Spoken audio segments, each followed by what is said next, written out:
میرا سوال یہ ہے کہ کیا کوئی بندہ غوث پاک کے نام کے نفل پڑھ سکتا ہے یا اپنے پیر مرشد کے نام کے نفل پڑھ سکتا ہے؟ دیکھیں یہاں پہ یہ کانسیپٹ بھی کلیئر ہونا چاہیے کہ کسی کے نام کے نوافل پڑھنے کا یہ مطلب نہیں ہے کہ ان کو معبود سمجھ کے ان کے لیے نماز پڑھی جا رہی ہے، کہ جیسے ان صلاتی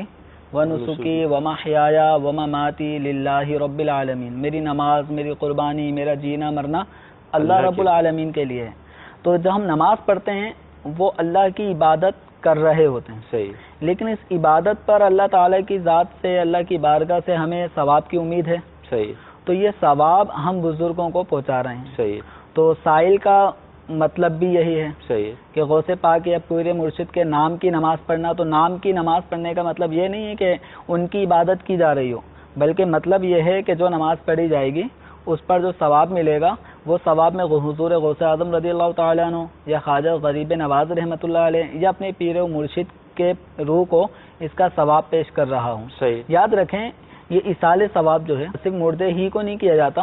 زندہ کو بھی ایصال ثواب کیا جاتا ہے۔ اور خاص اس بارے میں ایک حدیث مبارکہ بھی ہمیں ملتی ہے، ابو داؤد شریف کی روایت ہے، اور سیدنا ابو ہریرہ رضی اللہ تعالیٰ عنہ یہ اپنے جو احباب تھے ان سے فرماتے ہیں، اور یہ حدیث مشکات شریف میں بھی کتاب الفتن باب الملاحم میں مذکور ہے۔ حضرت ابو ہریرہ رضی اللہ تعالیٰ عنہ اپنے اصحاب سے، اپنے دوستوں سے فرماتے ہیں، من یضمن لی منکم ان یصلی لی فی مسجد الاشار رکعتین او اربعہ،